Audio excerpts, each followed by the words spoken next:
తిరుగుతూనే ఉన్నారుగా. మన పవిత్ర నరేషులు పవిత్ర జంటలాగా తిరుగుతూనే ఉన్నారుగా, పవిత్ర దంపతుల్లాగా. కాబట్టి ఇవన్నీ నేరం. మన త్రిష విజయ్ సాక్షాత్తు ముఖ్యమంత్రి. అవును. మరి ఇవన్నీ నేరం కానప్పుడు వీళ్ళిద్దరిది నేరం ఎలా అవుతుంది? కాబట్టి లీగల్‌గా నేరం కాదు first thing. Second thing moral అంటే ఎవరు మోరల్స్‌ని మనం ఎలా జడ్జి చేస్తాం మోరల్ వ్యవహారం? వాళ్ళ ముగ్గురు మధ్య అది డిసైడ్ అవ్వాలి. ఎప్పుడైతే భార్య ఇక్కడ ఒక యాంగిల్ ఏందంటే ముందు నుంచి కూడా ఈ అఫైర్‌లలో స్త్రీలే బలి పశువులవుతారు. స్త్రీలనే నిందిస్తారు. మగవాడే మన బంగారం మంచిదే, ఆ పిల్లే చెడిపేసిందంటారు. అక్కడ కూడా త్రిషానే నిందిస్తున్నారు. ప్రతి చోట ఇదే జరుగుతుందనమాట. అక్కడ కూడా మాధురిని దివ్యుల మాధురిని నిందిస్తారు. వాడు మంచోడే, దువ్వాడ అతను మంచోడే. సో ఇలాగా ఇక్కడ కూడా ఈ అమ్మాయి పోయి ఆ అమ్మాయిని కొట్టడం, భర్తను కొట్టట్లేదు ఈ అమ్మాయి గమనిస్తే. మళ్ళీ బయటకు వచ్చి కూడా ఈ ముఖం చూపించి ముద్దు పెట్టుకున్నావా, ఈ పెదాలతో ముద్దు పెట్టుకున్నావు, ఇవన్నీ డ్రామా చేస్తుంది, మెలో డ్రామా చేస్తుంది భార్య. భర్త దగ్గరికి వచ్చేసి భర్తనేం కొట్టట్లేదు, ఈ అమ్మాయిని కొడుతుంది, ఈ అమ్మాయిని నిందిస్తుంది. ఆ అమ్మాయి 10 మందితో పడుకునిందని చెప్తా ఉంది. 10 మందితో పడుకునే దాంతో నువ్వు ఎలా పడుకున్నావురా అని అడుగుతుంది. సో ఆ అమ్మాయి క్యారెక్టర్ అసాసినేషను, ఆ అమ్మాయి వీడియో తీయడము, ఆ అమ్మాయికి సంబంధం లేకుండా అమ్మాయిని కొట్టడం, ఇవన్నీ కూడా క్రైమ్స్ లీగల్గా. భార్య చేసిన క్రైమ్స్. అందుకని మాధురి రాథోడ్ వెళ్ళి కేసు పెట్టింది వేములవాడ పోలీస్ స్టేషన్లో. అంటే అమ్మాయి ఫోన్ కూడా ఎత్తుకెళ్ళిపోయారు, ఐఫోన్. సో ఫోన్ ఎత్తుకెళ్ళిపోయారు, ఆ అమ్మాయిని కొట్టారు, ఆ అమ్మాయి ప్రైవసీకి భంగం కలిగిస్తూ వీడియో పెట్టారు పబ్లిక్గా. ఇది కుటుంబ సమస్యగా వీళ్ళు పరిష్కరించుకోకుండా దాన్ని పబ్లిక్ చేశారు. పబ్లిక్ చేసేటప్పటికి ఏమైపోయారంటే నాకు తెలిసి ఎక్కువ మంది భార్యకి యాంటీగానే కామెంట్లు పెడుతున్నారు. అంటే నువ్వు ఆమె బిహేవియర్ నచ్చలేదు జనాలకి, ముఖ్యంగా అమ్మాయిని కొట్టడం నచ్చలేదు, మొగుడు మంచోడే అనడం నచ్చలేదు. తప్పంటే ఇద్దరిది. ఆ అమ్మాయి ముందు వీడిని లైన్లో పెట్టి ఉండొచ్చు, అది వేరే విషయం, మనకు తెలియదు అదంతా. ఆమె చెప్తుంది అలాగా మొగుడిని కాపాడుకోవడం. ఎందుకంటే మొగుడిని వదిలేయడం ఆమెకి ఇష్టం లేదు. ఎందుకంటే వీడు ఎక్కడికి పోడు, వీడేదో పెట్టుకున్నాడులే, మళ్ళీ మూసుకొని నాతో ఉంటాడనే కాన్ఫిడెన్స్ ఆమెకుంది. భర్తకి ఏంటంటే ఏదో సరదాగా ఎంజాయ్ చేద్దాం అమ్మాయితో అనుకున్నాడు. భార్యను వదిలేయాలని అతనికి కూడా లేదు. అతనికి ఉంటే అతను అగ్రెసివ్గా డీల్ చేసి ఉండేవాడు అక్కడే. అతనికి భార్యను వదిలేయాలనేది లేదు. కాబట్టి అతను ఒక అఫైర్ కంటిన్యూ ఏదో సరదాగా పెట్టుకున్నాడు. ఆ అమ్మాయి ఇద్దరు వర్క్ ప్లేస్ రొమాన్స్ అంటారు దీన్ని. ఇది అన్ని ఫీల్డ్లో ఉంటుంది. ఒకప్పుడైతే బెంగళూరులో ఆఫీస్ పౌజ్ అనే కాన్సెప్ట్ ఉండేది. అంటే కార్పొరేట్ సంస్థల్లో ఆఫీస్లోనే వాళ్ళే నీకు ప్రొవైడ్ చేస్తారు ఒక జంటకి. వాళ్ళిద్దరికి వేరే వాళ్ళతో పెళ్ళి అయి ఉంటుంది. ఇక్కడ వీళ్ళిద్దరు ఆఫీస్లో రొమాన్స్ చేసుకోమని, అంటే మీరు మాకు ఎక్కువ వర్క్ చేయండి, మధ్యలో రొమాన్స్ చేసుకోండి అని ప్రొవైడ్ చేసేవాళ్ళు. దీన్ని ఆఫీస్ పౌజ్ అని కూడా పిలిచారు అనమాట. సో ఇవి వర్క్ ప్లేస్లో ఇద్దరు కలిసి ఎక్కువ పనిచేయాలి. ఇప్పుడు వాళ్ళ భార్య కంటే కూడా ఇతను ఈఎంఐతో ఎక్కువ టైం గడుపుతున్నాడు అనుకో రోజులో. వర్క్ ప్లేస్లో మనం అట్లా కాదు. ఇప్పుడు మన ఇద్దరం ఇక్కడ 9-10 గంటలు ఉంటాం ఆఫీస్లో అనుకుందాం. ఇంట్లో భార్యతో గడిపేది తక్కువ ఉంటుంది, ఆఫీసులో కొలీగులతో గడిపేది ఎక్కువ ఉంటుంది. అలాగా క్లోజ్ అవుతారు. క్లోజ్ అయినప్పుడు అఫైర్ పెట్టుకుంటారు. సో ఇది కామన్ అన్ని చోట్ల. ఇక్కడ ఇప్పుడు భార్య ఆమె వైపు నుంచి చూసినప్పుడు ఆమె కుటుంబం కొలాప్స్ అయిపోతుంది. వీడు అఫైర్ పెట్టుకొని ఆమెతో సెటిల్ అయిపోతే నా లైఫ్ ఏం కావాలి, కొడుకేమో అనేదే మనం అర్థం చేసుకోవచ్చు. ఆమె కరెక్ట్గానే ఆలోచించింది. కానీ ఆమె నా భర్త మంచోడు, అమాయకుడు, మందు కూడా తాగడు, ఆ పిల్లే వల్ల వేసుకున్నది, ఇదంతా పాత చింతకాయ పచ్చడి వ్యవహారం. మందు పెట్టేసేవాడిని, అప్పుడు భర్తలకు కక్కిచ్చేవాళ్ళు కూడా. మా చిన్నప్పుడు చూసేవాళ్ళు, మా ఫాదర్ దగ్గరికి తీసుకొచ్చి మందు పెట్టేశారని కక్కిచ్చేవాళ్ళు ఏదో పెట్టి. ఇవన్నీ చూసేవాళ్ళు నేను చిన్నప్పుడు. అంటే వీడేం మంచోడే అని చెప్పి ఇక్కడ వీడిని విక్టిమ్ చేసి అవతల వాళ్ళని నిందితురాలుగా చేయడం అనేది ఎప్పటి నుంచో సమాజంలో ఉంది. అదే రోలు ఈమె చేసుకుంది. అక్కడ వ్యతిరేకత వచ్చింది. మాధురికి ఎటువంటి ప్రాబ్లం వచ్చిందంటే మేకప్. ఈ అమ్మాయి మేకప్ లేకుండా మామూలుగా ఉంది. ఎక్కువ మేకప్లోనే చూశారు ఆ అమ్మాయిని. మేకప్లో ఎర్రగా ఉండడం, స్కిన్ అంతా మెరిసిపోతూ ఉండడం అలాగే ఉంది. ఇక్కడికి వచ్చేసరికి మామూలుగా అమ్మాయి నల్లగా ఉంది, మేకప్ లేకుండా ఉంది. దాంతో దీన్ని ట్రోల్ చేస్తున్నారు ఎక్కువ మంది. ఈ అమ్మాయిని చూపించి అవి చేస్తున్నారు. దాంతో ఇప్పుడు ఆ అమ్మాయి హర్ట్ అయింది. అంటే నన్ను వీడియో బయట పెట్టడం వల్ల కదా ఇప్పుడు కెరీర్ కూడా ఇబ్బంది అవుతుంది. నిజంగా ఆ వీడియోలు చూస్తే ఒకవేళ రేపొద్దున అమ్మాయి ఆత్మహత్య చేసుకుంటే, సో భార్య చేసింది ఖచ్చితంగా ఆ యాంగిల్లో తప్పు. ఆ అమ్మాయి వీడియో ఒకవేళ ప్రూఫ్ కోసం పెట్టుకోవచ్చు, కానీ దాన్ని సోషల్ మీడియాలో అప్లోడ్ చేయకూడదు. కాబట్టి వాళ్ళ చెల్లెల మీద కేసు పెడుతుంది ఇప్పుడు. భార్య మీద పెడుతుంది, వీడి మీద కూడా పెడుతుంది, నన్ను కొడుతుంటే ఆపలేదు వీడని.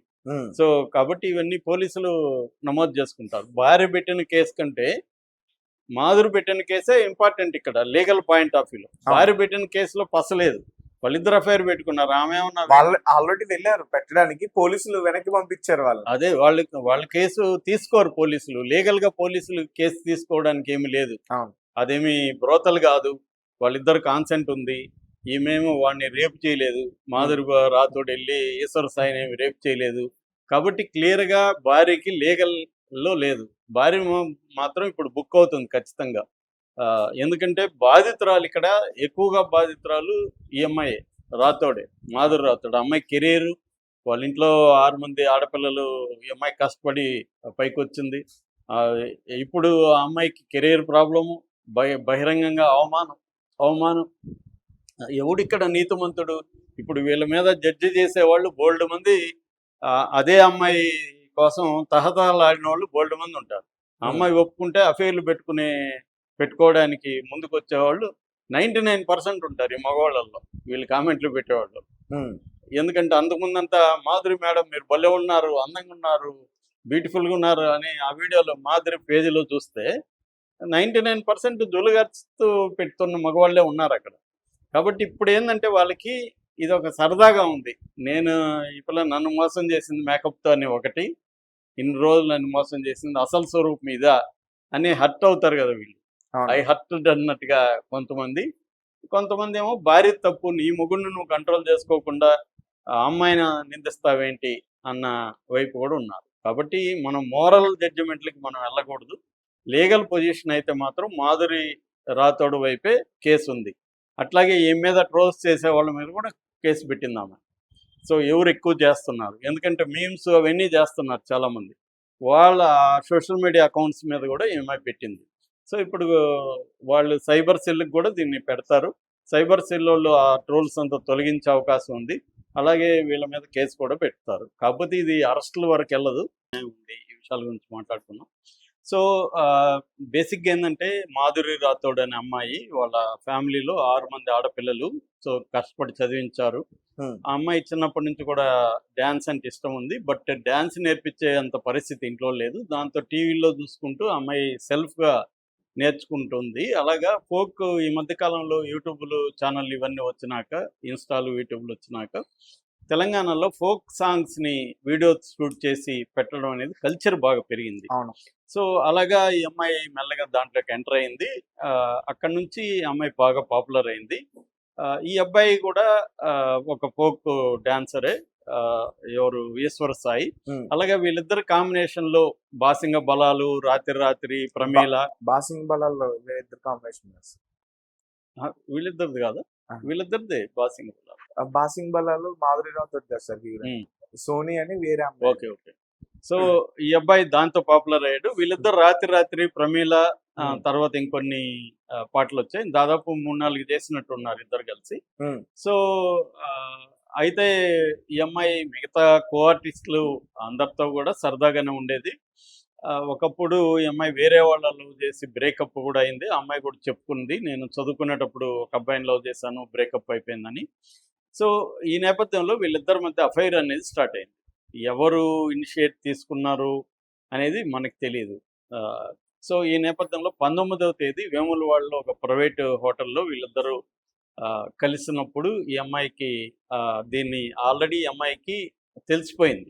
ఎవరికి? భార్య శరణ్యకి, ఈశ్వర్ సాయి భార్య శరణ్యకి. ఎందుకంటే ఆ అమ్మాయితో ఈ అమ్మాయి భార్యకి కూడా పరిచయం ఉంది బాగానే. బ్రేకప్ అయినప్పుడు కూడా ఓదార్చాను ఇవన్నీ చెప్తుంది. నమ్మాను ఆ అమ్మాయిని, మా ఇంట్లో మనిషిలాగా ఒక ఫ్రెండ్ లాగా నేను చూసుకున్నానని. వీళ్ళిద్దరికి ఏమో పెళ్ళయి 7 ఏళ్ళు అయింది, బాబు.